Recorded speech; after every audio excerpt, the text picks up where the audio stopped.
The Grand Synaxis Hall was the largest room Kale Marin had ever stood in, and it wanted him to know that he did not belong here.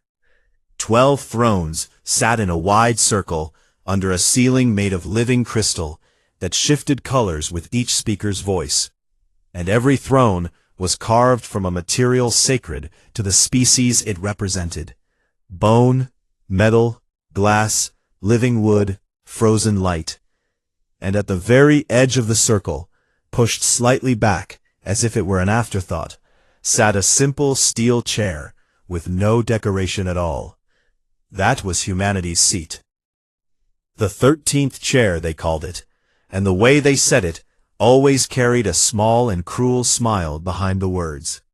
Kale adjusted the collar of his ambassador's coat and kept his face calm as he walked down the long ramp toward the center of the hall, his boots making soft sounds against the polished floor, while hundreds of alien eyes watched him from the gallery above. He was not a tall man, and among the towering Draethari with their silver skin and the massive Gorvon with their armored bodies, he looked almost like a child who had wandered into the wrong room. But Kale Marin had learned a long time ago that the most dangerous thing in any room was the thing nobody was afraid of. Ambassador Marin, the voice of Archon Thyrel, rang out across the hall like a deep bell, smooth and grand and full of authority that came from 10,000 years of galactic rule. You stand before the Concord of 12 thrones to complete the final step of humanity's provisional integration. Kale stopped at the center mark on the floor and gave a respectful bow, not too deep, not too shallow. The kind of bow that said he understood the room, but was not afraid of it. "I am ready, Archon," he said, and his voice was steady. Thyrel smiled, and it was the kind of smile that a predator gives before it opens its mouth. "As all rising species must do," continued, his silver fingers folding together, "humanity will now receive its bonded consort pairing, a sacred tradition that binds two civilizations through shared leadership and shared blood." The gallery murmured with approval, and delegates from a dozen worlds nodded, as if this were the most normal thing in the universe. And it was, Kale knew. Every young species had gone through it, and every young species had been paired with someone powerful, someone useful, someone who would help lift them into the galactic community. Every species until now. "We have selected a consort of the Velhari Dominion," Thyrel announced, and something shifted in the room. A tension, a ripple of whispers, a few delegates exchanging glances that Kale did not miss. The great doors at the far end of the hall opened, and 2 Velhari guards stepped through, tall and violet-skinned with bioluminescent markings that glowed softly along their arms and necks. Walked a woman. She was tall, taller than Kale by a full head, and her skin was the pale violet of her kind. But where the guards glowed with bright patterns of light, her markings were dim and flickering, like a candle about to go out. She wore ceremonial chains, not the golden ones of a queen, but tarnished and dull ones that hung heavy on her wrists and shoulders. And on her brow sat a crown, or what was left of one. The neural crown of a Velhari ruler was supposed to be a living thing, a beautiful ring of crystalline light that connected the queen to her people and her world. But this one was cracked down the middle, dark in places, held together with crude metal bands like a broken pot someone had tried to glue back together. She walked with her head held high, but her eyes were empty, and she looked at no one. The hall went quiet for one breath, and then the sound came. Soft laughter, whispered jokes, the rustle of amusement passing through the gallery like wind through dead leaves. Kale heard a Gorvon delegate snort with barely hidden delight, and he saw a Draethari official cover her mouth to hide a grin. They were laughing. They were all laughing at her. "May I present Tyrell said, and his voice carried a satisfaction so deep it was almost musical. Salith Voronai, former queen of the Valhari Third Spiral, your bonded consort. The word former hung in the air like poison. Kale looked at her, and she finally looked back, and in that single moment he saw everything. The pride that refused to die even when everything else had been taken away. The anger that burned so cold it had become silence. And underneath it all, a pain so old and so deep that she had stopped expecting anyone to see it. The Valhari delegation, at the far side of the hall, would not even look at her, and their expressions were tight with disgust, as if her very presence shamed them. This was the message. Humanity was worth nothing, and so they had been given nothing. A broken queen from a dead court. A woman the galaxy had already thrown away. Tyrell leaned forward in his throne, watching Kale with bright and hungry eyes, waiting for the reaction everyone expected. The protest, the anger, the desperate plea for a different pairing, the humiliation that would prove once and for all that humans were too small for this stage. The hall was silent now, every eye on the human ambassador. Kale looked at Salith for a long time. He studied the cracked crown on her brow, and the dim light of her markings, and the chains on her wrists, and the straight line of her back that refused to bend even now. Then he did something no one expected. He reached up and unclasped his ambassador's cloak, the deep blue fabric that marked him as humanity's representative, the only symbol of rank he had in this place, and he stepped forward and draped it gently over Salith's shoulders. She flinched at his touch, and her eyes went wide with confusion. Then Kale Marin, ambassador of Earth, bowed. Not the polite and measured bow he had given the Concord. This was deep and slow, and full of a respect that silenced the last whisper in the gallery. He held the bow for 3 full seconds, and when he rose, he looked directly at Tyrell. "I accept," he said, and his voice was clear enough to reach every corner of that enormous hall. "And I am honored." The silence that followed was so complete that Kale could hear the crystal ceiling humming above them. Salith stared at him as if he had spoken a language she had forgotten existed, and her lips parted, but no words came out. In the gallery, the laughter had died, and in its place was something uncertain and uncomfortable. The look of people who had expected to watch a man be crushed, and instead watched him stand taller. Tyrell's smile did not disappear. Changed. The edges tightened, and something cold moved behind his silver eyes. "How very human," Tyrell said, and his voice made those words sound like both a compliment and a warning. Kale did not respond to that. Instead, he turned to Salith and spoke to her in a low voice that only she could hear. "I do not know what they did to you," he said, "and I do not know what you think of me, but I am not your enemy, and I am not your jailer, and whatever they meant this to be, I promise you, it will become something else."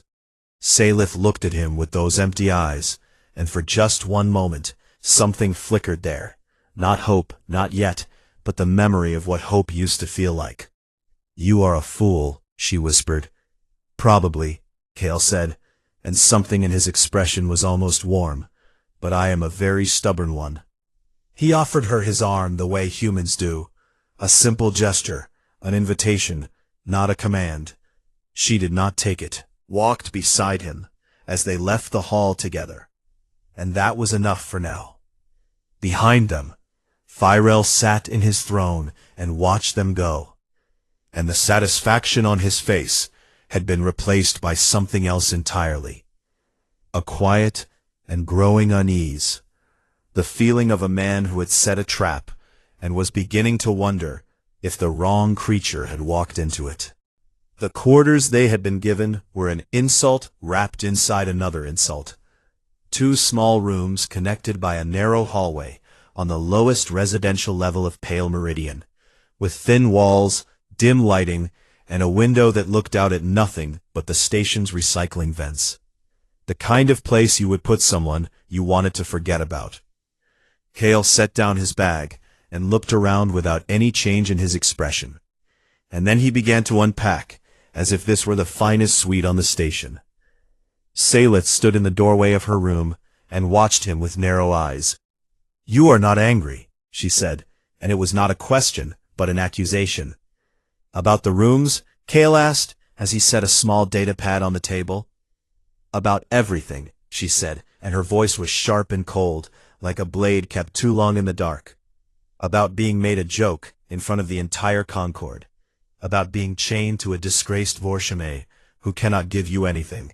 No armies, no trade routes, no political power, nothing." She spat that word, Vorshame, like it tasted of poison. And Cale could hear in the way she said it that she had been called that word so many times it had burned itself into her skin. "I have been called worse things," Cale said simply. "By whom?" "By every species in this station since the day humanity arrived," he said. And there was no bitterness in his voice, only a plain and honest truth. "We are new here, and new things are always small before they grow." Salith made a sound that was almost a laugh, but carried no warmth in it at all. "You think you will grow here?" she asked. "You think they will let you?" "I think," Cale said, pulling a chair out and sitting down, "that what they let us do has never mattered much to humans." She stared at him for a long moment, and then she turned and went into her room and closed the door, and Cale heard the lock click shut in the dim light and let out a slow breath. And for the first time since the ceremony, he allowed the weight of the day to settle on his shoulders. Then he opened his data pad and began to work. The first 3 days were silence. Salith came and went like a ghost. She ate alone. She spoke only when spoken to, and her answers were short and hard, and designed to push Cale away. And every time he tried to learn something about her or her culture, she shut him down with a wall of cold words. "Why do you ask so many questions?" she demanded on the second evening, when Cale asked about the meaning of the bioluminescent patterns on Velhari's skin. "Because I want to understand," he said. "Understanding will not help you," she said. "Nothing about me will help you. That is the entire point of this arrangement, and the sooner you accept that, the sooner we can both stop pretending." "I am not pretending anything," Cale said. Salith replied, and she left the room. But Cale noticed things. He noticed that she stood at the window every morning, even though the view was ugly, and he noticed that she touched the cracked crown on her brow when she thought no one was looking, and he noticed that her hands trembled when she did it. He noticed that she flinched at loud sounds, and that she never turned her back to a doorway, and that she slept, when she slept at all, sitting upright, with her back against the wall. These were not the habits of a weak woman. These were the habits of a survivor. On the 4th day, Cale received a secure transmission from Ambassador Lian Zhao, his colleague in Earth's Intelligence Division, and what she sent him changed everything. "I pulled the Concord's sealed records on Salith Voronai," Lian said through the encrypted channel, her voice tight with controlled anger. "Cale, they buried her on purpose. This was not just a coup, this was an execution of everything she stood for." Cale read the files, and the more he read, the more something cold and hard began to form in his chest. Salith had not been a ceremonial queen sitting on a pretty throne. She had been a reformer, a builder, a leader who had taken the Velhari Third Spiral from a stagnant military outpost and turned it into one of the fastest-growing regions in the Dominion. She had built schools where there had been none, and she had opened trade with species the Velhari had traditionally ignored, and she had redistributed military funding into infrastructure and medicine, and her people had loved her for it. But the old military families had not loved her at all. The Velhari warlords, led by a commander named Rakin, had watched their power shrink as Salith's reforms made them less necessary, and they had gone to the Concord Elders for help. And the Concord Elders, led by Tyrell, had been happy to help, because a strong and progressive Velhari state threatened the old balance of power that kept the 12 thrones comfortable. So they had backed the coup. Rakeen soldiers had stormed Salith's palace in the night, and they had dragged her from her throne, and in front of her own people, the people who had cheered her name just days before, they had shattered her neural crown with a ceremonial hammer. The crown was not just a symbol, it was connected to the queen's nervous system, and breaking it was like tearing a piece of her mind away. And the records described how Salith had screamed and then gone silent, and had not spoken for 3 months after. They had declared her Vorshami, broken beyond worth, dead in the eyes of Velhari law, and they had kept her alive only because killing a former queen would have caused too much unrest. Instead, they had stored her like old furniture, moving her from prison to prison until the day they found a use for her. In a joke aimed at humanity, Kale closed the files and sat in the dark for a long time. When the door to Salith's room opened later that evening, and she walked into the common area, she found Kale sitting at the table with the files projected in the air between them. Her files, her history, everything that had been done to her, laid out in cold, blue light. She froze. "Where did you get those?" she whispered, and her voice cracked for the first time since he had met her. "It does not matter where," Kale said, and he looked at her with an expression she had never seen directed at her before. Not pity, not curiosity, not the careful blankness of a politician, but a deep and burning anger on her behalf. "They did not break you because you were weak," he said. "They broke you because you were the strongest person in the room, and they were afraid of what you would become." Salith's hands curled into fists at her sides, and the dim light on her skin flickered once, a sharp pulse of violet that came and went like distant lightning. "You do not know what you are talking about," she said, but her voice was shaking. "I know exactly what I am talking about," Kale said, and he stood up and faced her. "I have read every record, every report, every piece of evidence they tried to bury. You built something extraordinary, and they tore it down because it threatened their power. And then they told the galaxy you were worthless, so that no one would ever look closely enough to see the truth." Salith's eyes were bright now, and not just with the bioluminescent glow of her kind. There was something wet and raw there, something she had buried so deep she had almost forgotten it existed. "The truth does not matter," she said, and her voice was barely a whisper. "No one cares what I was. They only see what I am now, and what I am now is nothing."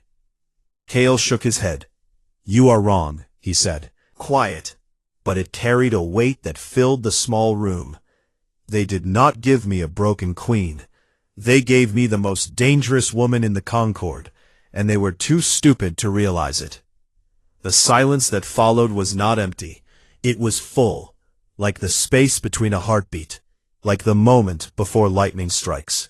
Salith looked at him, and for the first time in years, for the first time since the night they had torn the crown from her head, and the light from her skin, and the voice from her throat, she allowed herself to feel something that was not anger, and not bitterness, and not the cold, dead weight of giving up.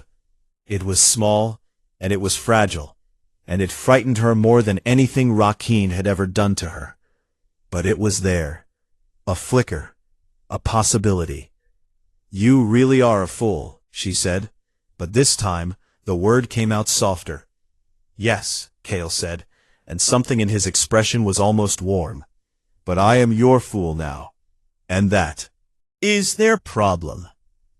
Salith looked away, and in the dim light of their miserable quarters on the lowest level of a station that did not want them, something shifted between them. Not trust, not yet, but the space where trust might one day grow. And far above them, in his elegant chambers, Archon Tyrell reviewed the day's surveillance reports and frowned at his screen. because the broken woman and the small human were talking. And things that talk have a way of becoming things that plan. The work began in silence and in secret.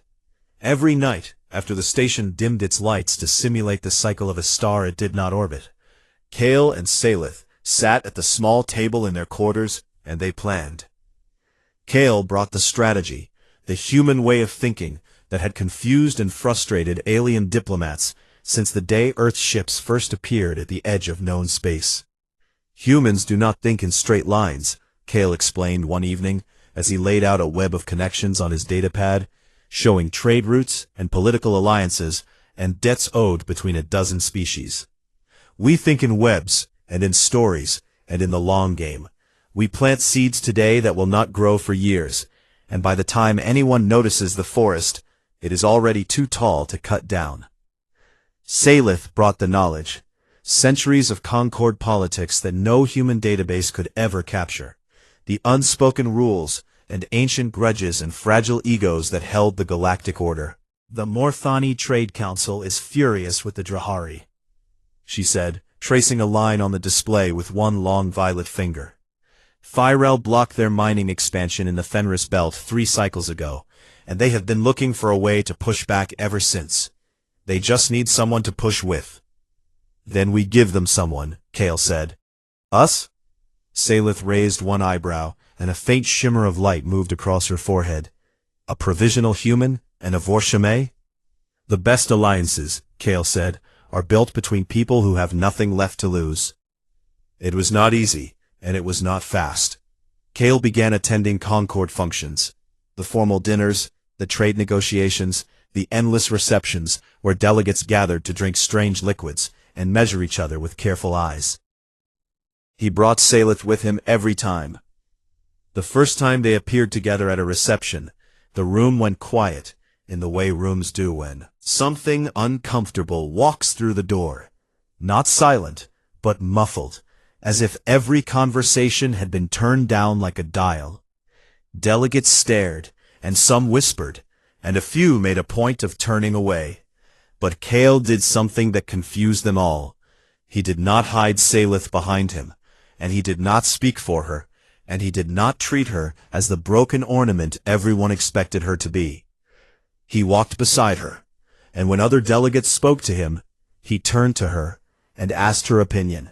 And when she spoke, sharp and precise and full of an intelligence that years of imprisonment had not dulled, he listened with a focus that the room could not ignore.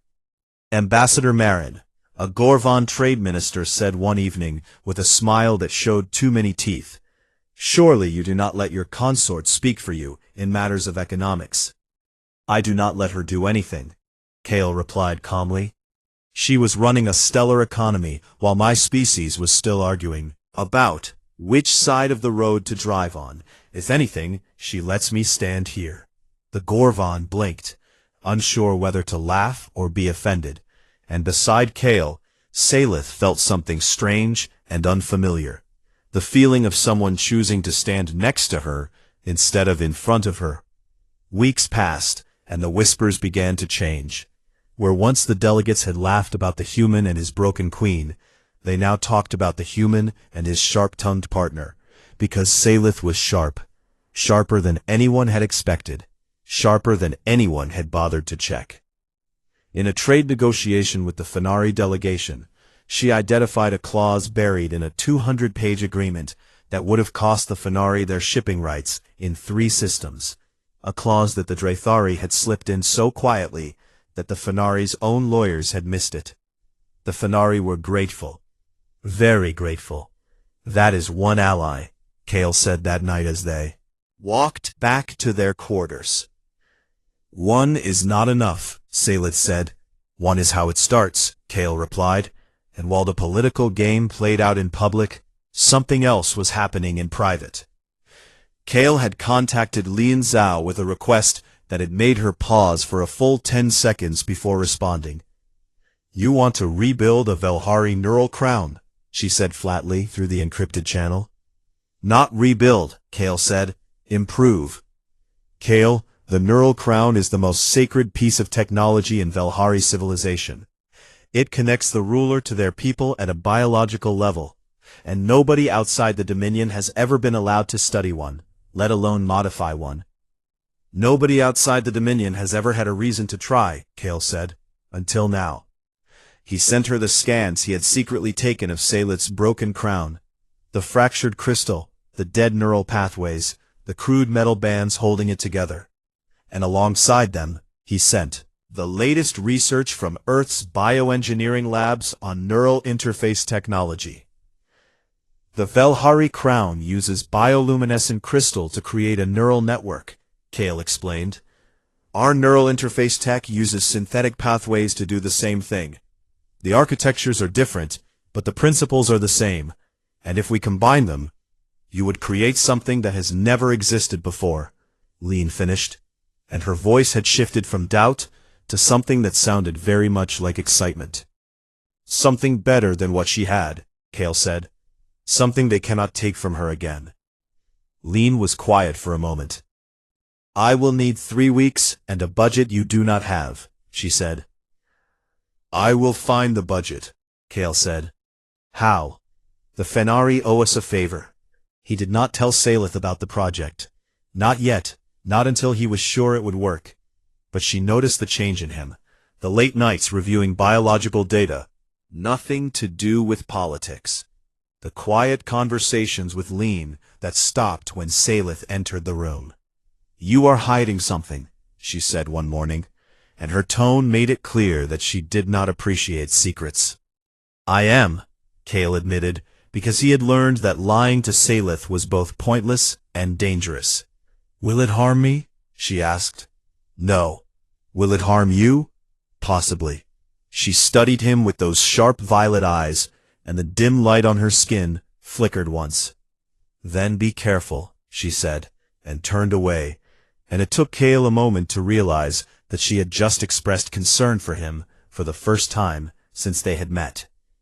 The weeks ground forward, and the small victories added up. Kale and Salith helped the Morthani delegation draft a counter-proposal to the Drathari trade restrictions, and in doing so, they won another ally. That was 2. They exposed a corruption scandal in the Fenris Belt Mining Commission. That had been stealing resources from 3 smaller species, and those 3 species remembered who had helped them. That was 5. Tyrell noticed. Of course he noticed.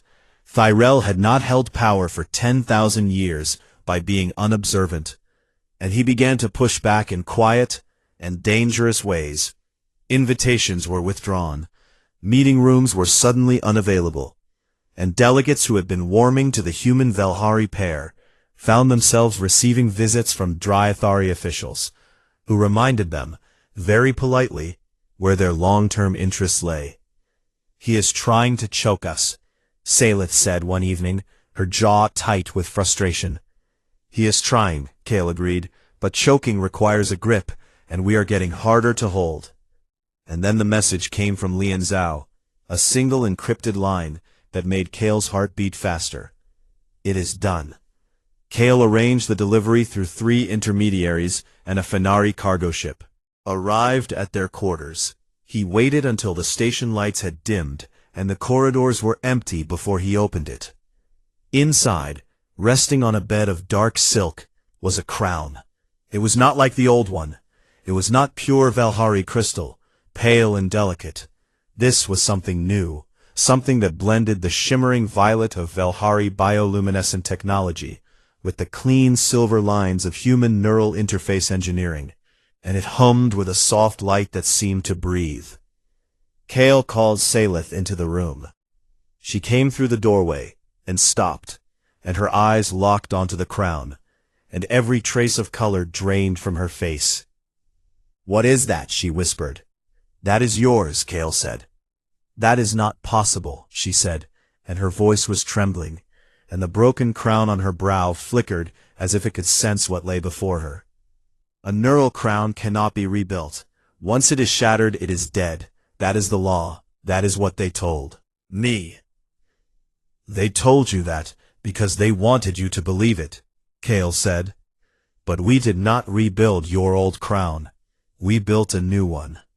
Velhari biology fused with human engineering, and the tests show it is not just functional. He paused. It is stronger than any neural crown the Velhari have ever made.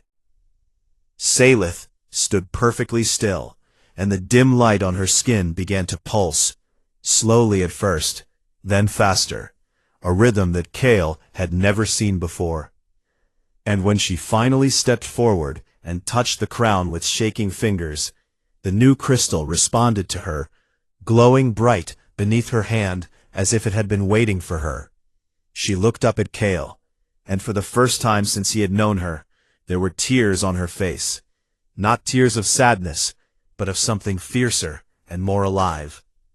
"Why?" she asked, and the word carried the weight of everything. Why help her? Why risk everything? Why care about a woman the galaxy had declared worthless? "Because they were wrong about you," Kale said, "and where I come from we do not leave people behind." Salith held the crown in both hands, and its light blazed between her fingers, and in that small and ugly room at the bottom of a station that wanted to forget them, something was born that the Concord had never planned for. Not just an alliance, not just a partnership. The grand Synaxis Hall was full again, but this time the air tasted different, heavier, charged, like the sky before a storm that everyone could feel but no one wanted to name. Every throne was occupied, and the galleries above were packed with delegates and observers and journalists from 100 worlds, because word had spread through the Concord like fire through dry grass. Archon Thyrell had invoked the right of sovereignty challenge against the human Velhari pairing, and that had not happened in over 400 years. Kale stood at the center of the hall in the same spot where he had first accepted Salith's hand, and he wore the same calm expression he always wore.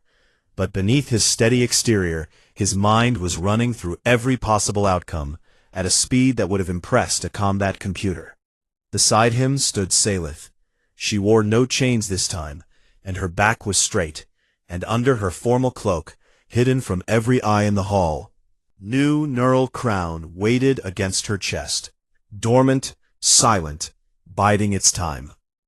Across the circle, Dominarch Rakeen sat in the Velhari throne like a man who owned the universe, broad and heavy and scarred from decades of military command, with a neural crown that burned bright on his brow, and cold, satisfied eyes that settled on Salith the way a boot settles on an insect. He had come personally for this. He wanted to watch. The right of sovereignty challenge, Thyrell's voice filled the hall, rich and measured and carrying the weight of ancient law, is a sacred test granted to any member of the Concord who questions the fitness of a bonded ruler pair. The challenged pair must prove themselves in 3 trials, and failure means dissolution of the bond and surrender of the consort to her people's custody. Surrender of the consort, those words meant death for Salith, and everyone in the room knew it. "The 3 trials are these," Thyrell continued, and Kale could hear the pleasure underneath his formal tone, like music playing in another room. The trial of governance, to test the mind, the trial of loyalty, to test the bond, and the trial of dominion, to test the strength. He turned his silver gaze to Kale. "Does the challenged pair accept?" Kale looked at Salith, and she looked back, and in that single glance passed an entire conversation, fear and determination and trust, and the shared understanding that everything they had built led to this moment. "We accept," Kale said. The first trial began immediately. The trial of governance, Thyrell announced. The challenged pair must present a policy of benefit to the Concord. The Assembly will judge its merit. This was supposed to be the easy win for Thyrell. A provisional human and a disgraced queen could not possibly produce anything of value in the arena of galactic policy. Salith stepped forward, preparing for this with Kale. Long nights of argument and revision and strategy, combining her deep knowledge of Concord economics with human methods of analysis that no alien species had ever thought to apply to galactic trade. She projected a display into the air above the hall, a web of trade routes, resource flows, and economic data that covered 5 species whose economies had been slowly strangled by policies that benefited only the elder races. For 600 years, Salith said, and her voice filled the Synaxis Hall, the way it had once filled the chambers of her own palace. Clear, commanding, alive. The Concord's trade framework has operated on the principle that stability means keeping power where it already sits. But stability built on starvation is not stability, it is a countdown. She laid out her proposal, a restructuring of 17 trade routes that would open new markets for the 5 underrepresented species, while actually increasing overall Concord revenue through expanded commerce. It was brilliant. Not just competent, not just clever, but the kind of policy that makes economists sit up in their chairs and diplomats go quiet with the realization that someone in the room is smarter than they are. The 5 species she had named, the Morthani, the Fenari, the Tessic, the Orvan, and the Rolari, sat in their galleries and listened with wide eyes, because no one had ever stood in this hall and spoken for them before. When Salith finished, the silence lasted 3 full heartbeats before the Morthani delegation began to applaud, and then the Fenari joined, and then the Tessic, and the sound rolled through the gallery like thunder. Tyrell's face did not change, but his fingers tightened on the arms of his throne. "The trial of governance is past," he said, and the words sounded like they cost him something to speak. The second trial came next, and this one was designed to cut deeper. "The trial of loyalty," Tyrell said. "One member of the pair must make a sacrifice of genuine cost to prove the sincerity of their bond. The sacrifice must be real, and it must be verified by the Assembly." Kale had known this was coming. Lian Zhao's intelligence had warned him 3 days ago, and he had spent those 3 days making peace with what he was about to do. He stepped forward before Salith could speak. "I offer my sacrifice," he said. Tyrell tilted his head, curious despite himself. "Humanity holds a provisional seat in this Concord," Kale said, and his voice was steady, even though his heart was hammering against his ribs. "The 13th chair. It is the only foothold my species has in galactic politics. The result of 20 years of work and negotiation and the hopes of 10 billion people." He paused, and the hall leaned forward. "I renounce it." The sound that moved through the gallery was not a gasp. It was deeper than that, a collective intake of breath that seemed to pull the air out of the room. "If the price of protecting my consort is humanity's seat at this table," Kale said, and now his voice was rising, filling the hall with a force that no one had ever heard from the quiet human ambassador, "then I pay it willingly and without hesitation." He turned and looked at Rakeen, and then at Tyrell, and his eyes were burning with something that made both of them shift in their thrones. "You gave her to me as an insult," he said. "You dressed it up in ceremony and tradition, but every person in this room knows what it was. You took a woman you had already destroyed, and you handed her to the species you respected least, and you waited for us both to break." His voice dropped, but somehow it carried further. "I am telling you now, she is the best thing this Concord has ever produced, and I will burn my own seat before I let you touch her." Behind him, and her eyes were wide, and the dim markings on her skin pulsed once, a deep, slow wave of violet light that started at her hands and moved up her arms. No one in the hall moved.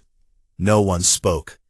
Even Tyrell was silent for a long moment, before he finally said, in a voice stripped of all its usual smoothness, "The trial of loyalty is past." But the third trial was the one Rakeen had been waiting for. "The trial of dominion," Tyrell announced, and now there was a new edge in his voice, harder, darker, because this was the trial that was supposed to end everything. The challenger may send a combat proxy, and the challenged pair must answer with one of their own. Rakeen stood from the Velhari throne, and a cruel smile spread across his scarred face. "I send my champion," he said, and from behind the Valhari delegation stepped a figure that made the gallery go quiet.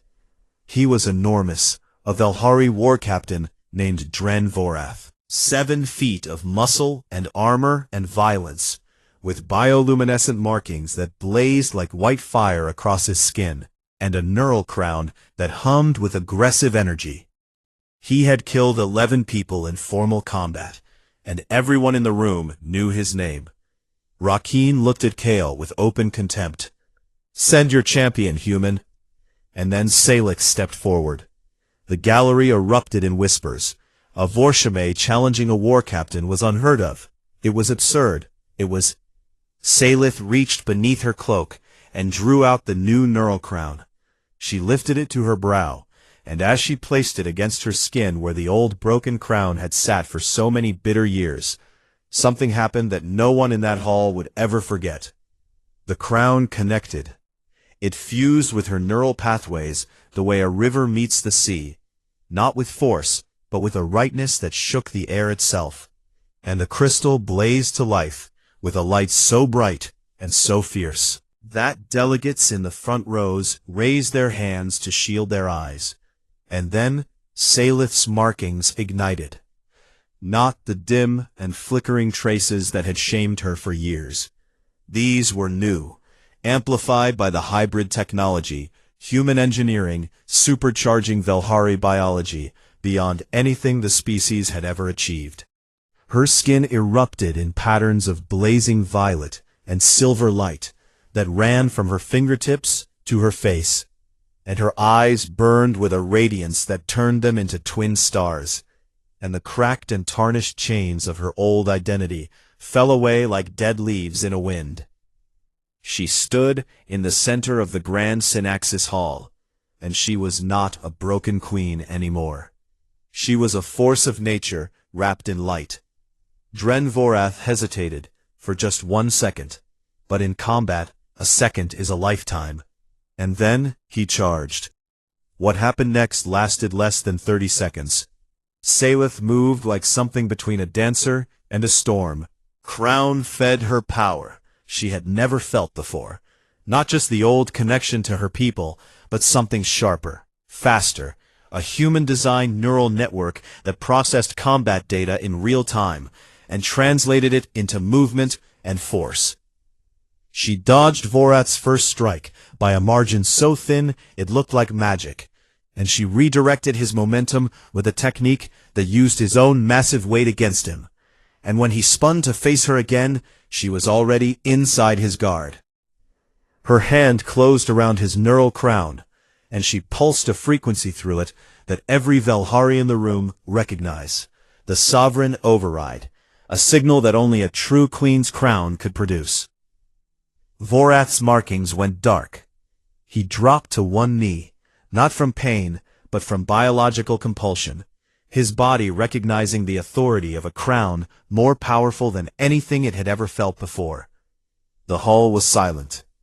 Salith stood over the kneeling champion, with light pouring off her skin like liquid fire, and she looked across the hall at Rykeen, and the warlord who had torn her crown away and broken her in front of her people stared back at her with an expression she had waited years to see.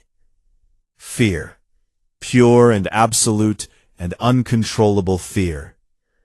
"The trial of dominion," Thyrell said, and his voice sounded hollow, "is past." The gallery exploded, the 5 allied species roaring their approval, delegates on their feet, the sound crashing against the crystal ceiling like a wave against stone.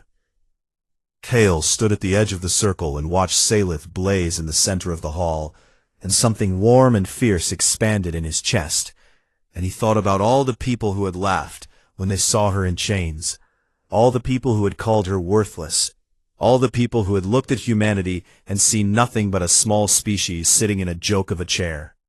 They were not laughing now. And in his throne, Thyrell gripped the palace, armrests, with white-knuckled hands, and understood for the first time that he had not set a trap at all. He had lit a fuse. The weeks that followed the sovereignty trial were not quiet. They were a landslide, and the Concorde could do nothing but watch the ground disappear beneath its feet. 6 species now stood behind the human Velhari pair: the Morthani, the Fenari, the Tessic, the Orvan, the Rilhari, and the Kethvani, who had joined after watching Salet's trial and deciding that they would rather stand with the future than be buried by the past. Nearly half the Concorde. And the word that moved through every corridor and meeting room and encrypted channel on Pale Meridian was always the same: Saleth, Saleth, Saleth. The broken queen who had risen. The Vor-Shamay who was not Shamay at all. Kale worked from the shadows, while Saleth burned in the light. And this was how they had always been strongest. Not one in front and one behind, but 2 halves of something that worked because it was built on trust instead of fear. He coordinated with Lian Zhao, dozen secure channels, pulling threads that had been woven over months of careful preparation. "The evidence package is ready," Lian told him one evening, her face grim on the screen. Corruption charges, illegal arms deals, misuse of Concorde military resources, unauthorized biological experiments on political prisoners.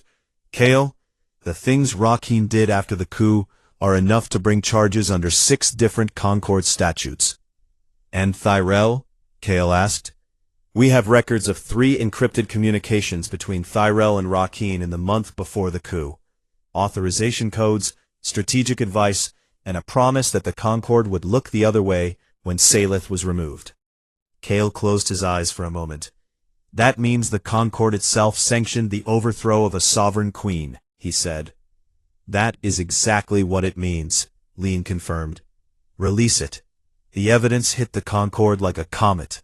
Lian distributed the files. Every delegation, simultaneously, through a channel that could not be blocked or censored, a trick human intelligence agencies had perfected centuries ago on Earth. Because, if there was one thing humanity understood, it was the power of information released at exactly the right moment. The files showed everything. Rakeen's brutality laid bare in cold data. The arms deals that had funneled weapons to 3 conflict zones. The prisoners who had been subjected to illegal neural experiments. And underneath it all, the quiet hand of Archon Thyrell, guiding everything from the comfort of his silver throne. The Velhari delegation fractured within hours. Rakeen's military commanders had followed him out of loyalty and fear. But loyalty dissolves when the evidence of atrocity becomes public, and fear changes direction when the man you feared suddenly looks like he is about to fall. 3 of his top generals issued public statements distancing themselves from the Dominarch before the station's lights dimmed that night, and by morning 7 more had followed. The Morthani ambassador stood in the Synaxis Hall and demanded a formal investigation, and the Fenari seconded the demand, and the Tessic thirded it, and the voices piled on top of each other, until the noise was so loud that even Thyrell's ancient authority could not silence it. But Thyrell did not go quietly. He had held power for 10,000 years, and men who hold power that long do not surrender it with grace. They claw and bite and burn everything around them to keep from falling. He made his move on a cold station morning, when the corridors were still empty. 12 Draythari security officers appeared at the entrance to the human delegation's wing, armed and armored, and their commander delivered a message from Archon Thyrell. The human delegation was to be confined to quarters, pending a security review, effective immediately. It was not a security review. It was an expulsion by force, a violation of Concorde law so blatant that it could only come from a man who believed he had no other choice.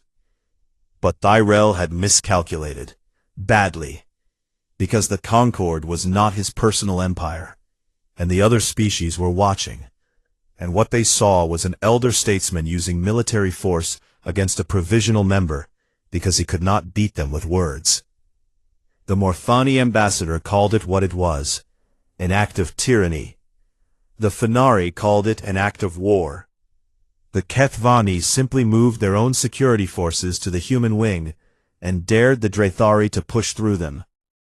Tyrell soldiers stood in the corridor and looked at the growing wall of alien bodies blocking their path, and they hesitated, because following orders is easy when no one is watching, but very hard when the entire galaxy is staring at you with disgust.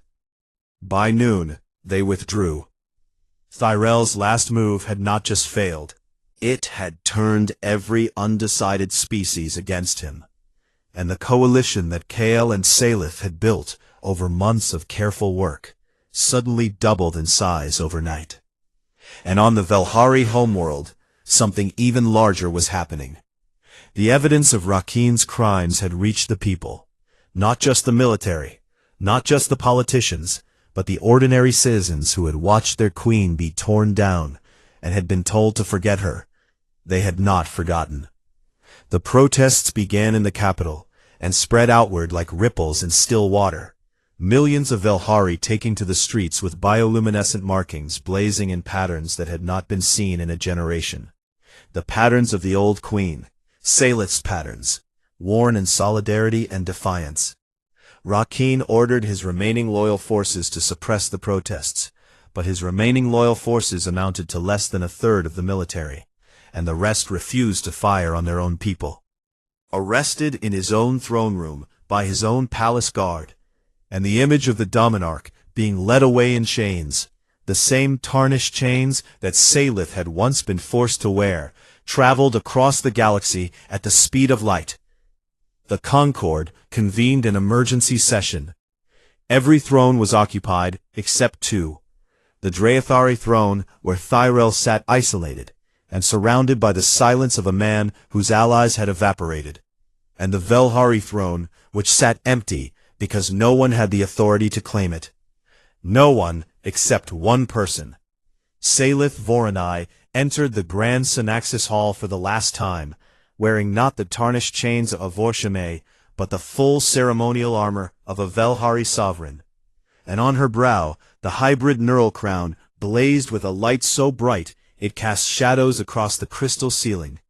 Beside her walked Kael Marin, in a clean ambassador's coat with the blue cloak of humanity's representative on his shoulders, had once given away.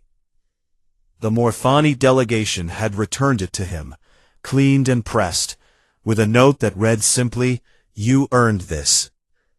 The hall was full, every gallery packed, every screen across the Concord broadcasting live, and when Salith walked down the long ramp to the center of the floor, the sound that greeted her was not whispers and laughter, it was applause.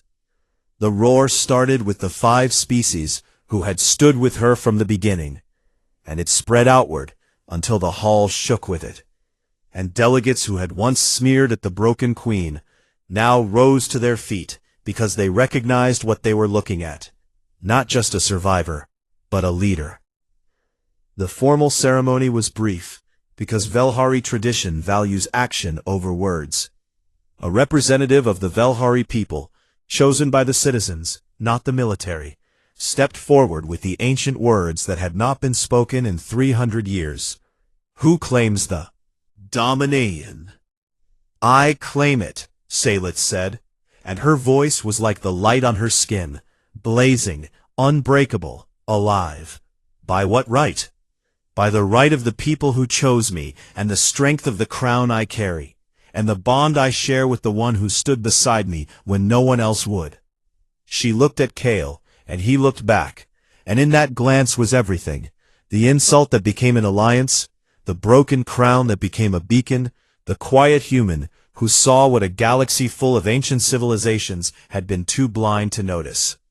"I declare you supreme dominarch of the Velhari Dominion," the representative said. "May your light never dim." The hall erupted, and then something happened that no one had planned.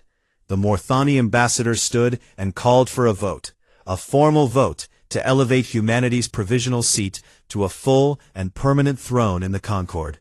The Fenari seconded.